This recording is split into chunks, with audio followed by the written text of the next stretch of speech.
Good afternoon. To innovate or not to innovate? That is not the question. Because nowadays we all appreciate the value of innovation. How to innovate is a question I'd like to explore today.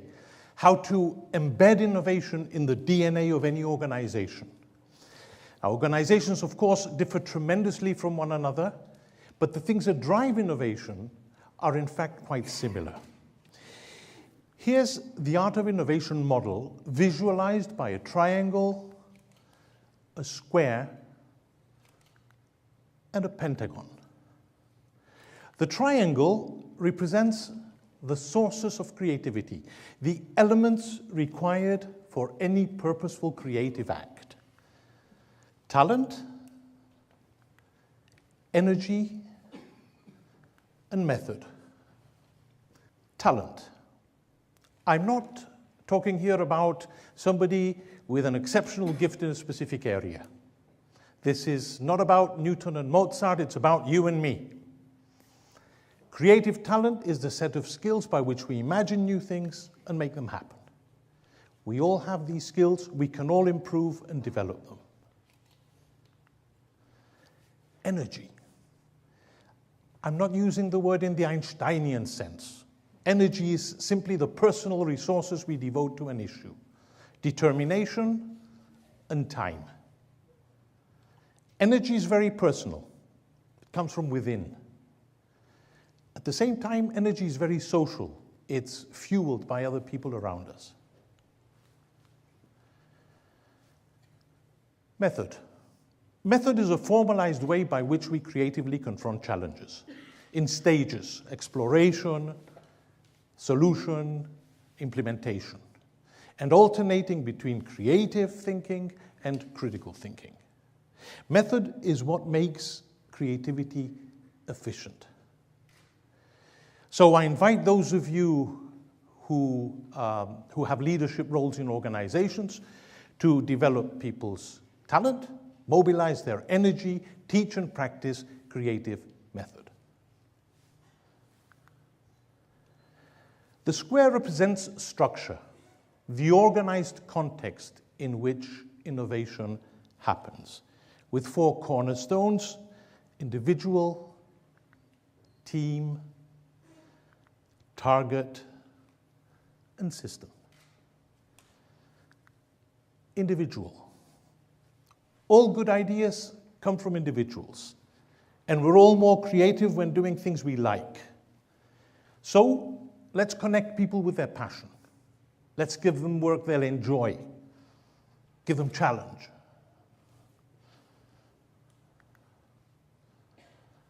Team. Innovation in organizations is never a solo act. It always involves teams. But there are teams, and then there are teams. Good teams, bad teams, innovative teams. Not the same thing. To explore teamwork today, let's imagine a team whose members are represented by 1, 2, and 3, solid and shiny steel rings. In good teams, people connect with one another to form a working relationship. A good working relationship. Then they once more part ways. Time for some personal reflection. In bad teams, egos clash, and there's confrontation until they use their imagination to make a breakthrough and reconnect. And after a good fight and a breakthrough, there's real bonding. You'll need to reach deep into their souls to pull them apart. Thank you. In innovative teams, people connect in new ways, inventing new things and new ways of seeing old things. They even reinvent themselves. And having achieved their team goals once more, they part ways. 1, 2, 3 individuals, and great team players too. Thank you.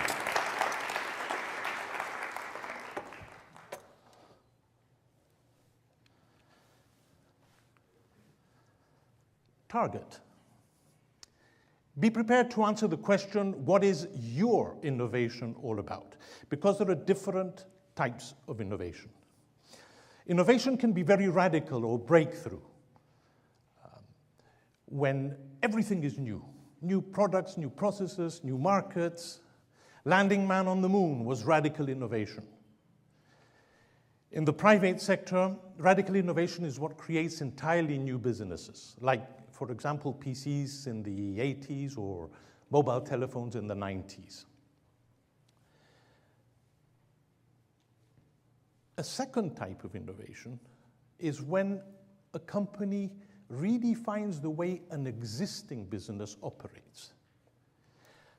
IKEA did not invent furniture, but they design and market furniture in a very differentiated way.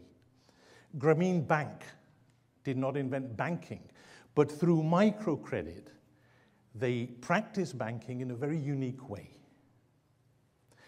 Then there's an innovation, that innovation of the third kind, which is often overlooked. Continuous improvement, lots of small change. In all products, in all processes, in all areas, all departments, in every nook and cranny of the organization, all the time. Think Toyota, think Honda.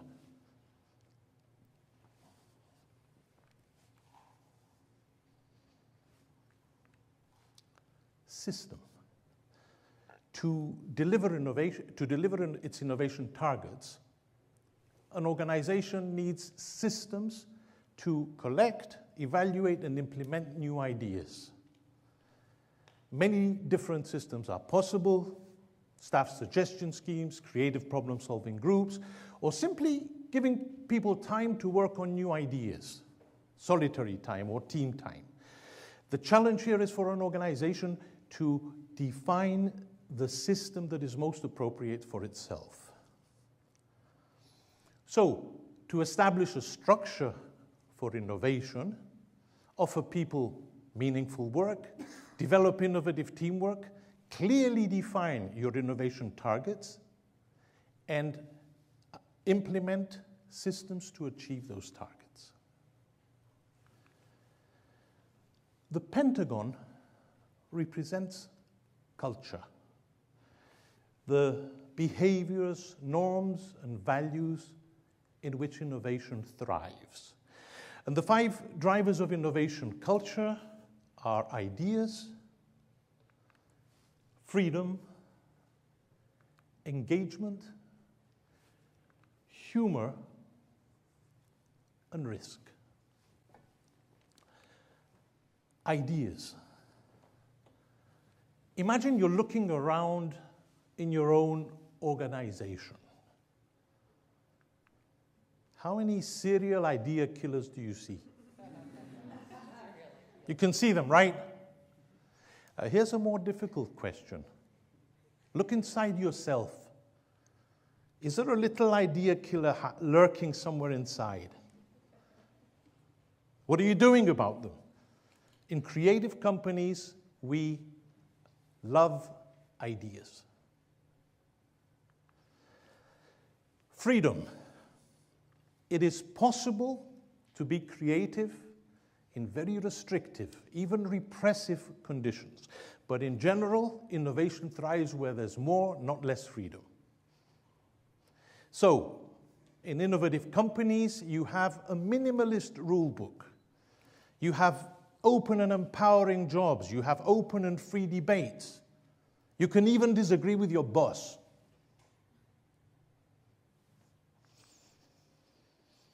Engagement is the unwritten contract between an organization and its people to help each other grow. It takes both sides to develop that trust and that energy in which innovation flourishes and which will stand the test of time. Humor. Yes, humor. Humor builds bonds. Humor reduces anxiety and stress.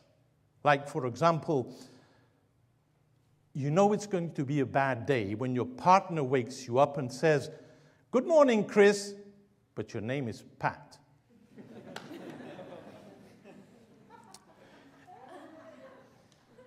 Humor, like creativity, invites us to see things from different viewpoints. Risk. I like to leave the bad news last. Innovation is really impossible without risk. And taking risks means making mistakes and coming to terms with failure. I'd like to share a personal story with you. In my first job at 26 years old, I was a product manager in an agricultural chemicals company in France. And I was given a new product to launch. I prepared a launch plan that departed quite radically from the norms of the times, appealing directly to farmers rather than distributors, a provocative publicity campaign, and other such novelties. The campaign flopped badly. We barely made 50% of our budget.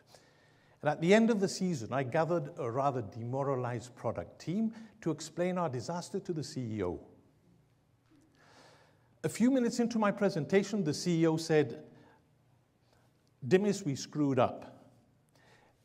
Probably because we tried to do too many new things at the same time. Now, let's all go out. I'll buy you lunch." And he took us out to one of the best restaurants in Paris to celebrate our failure. Did I realize how lucky I was? In another company, this would have been career limiting. People would have pointed angry fingers of blame and spread poison. Why did they let this inexperienced guy launch an important new product? Instead, I was asked to launch yet another product the year after, and that one became the blockbuster of the 80s. So, to shape a culture for innovation, promote ideas and freedom, nurture engagement and humor, and take reasonable risks. To summarize, innovation happens when the sources of creativity are mobilized in an organized structure and within an appropriate culture. It's lots of things working together. Talent, energy, method, individual, team, target, system.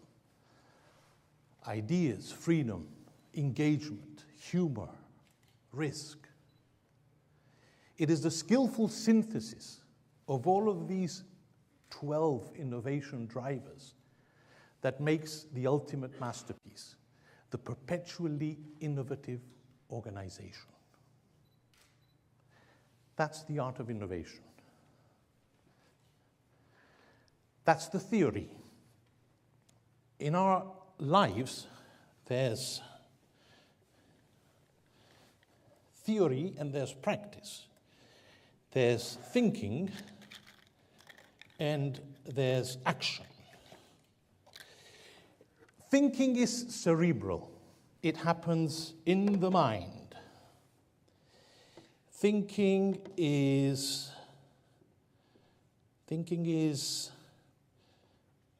can be analytical thinking, where we break up a problem into its constituent parts.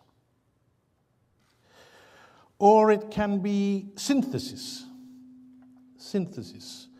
where we take things from different contexts and bring them together. Action is different. Action is all about doing things. No more words. No more talking. No more blah, blah. And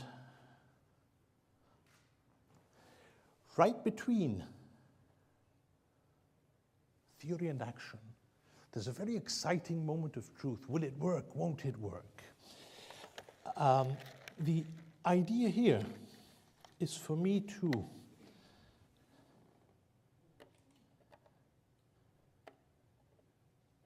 get the eggs in the glasses with just one strike. I think I can do it. But thinking's not enough. No action, no results.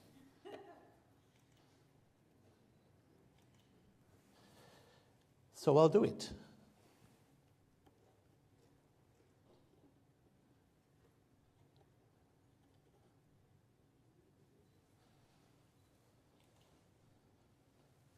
But what's a payoff if I succeed? Will there be applause and cheers and roars? Come on, show me. Yes, wow. Wow, how can I not do it after this?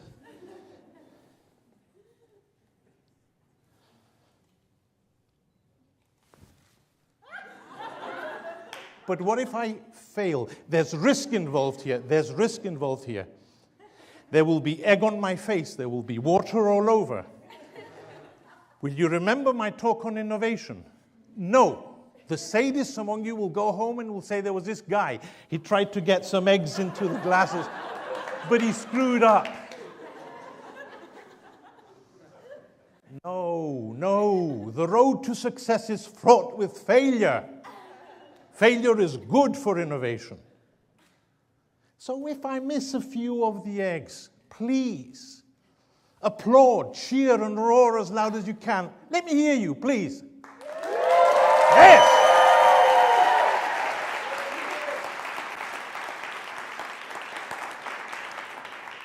To paraphrase Robert Sutton, innovative organizations must reward success, celebrate failure, punish inaction. Reward success, celebrate failure, punish inaction.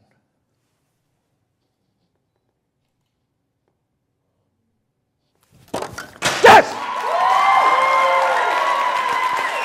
Thank you. Thank you.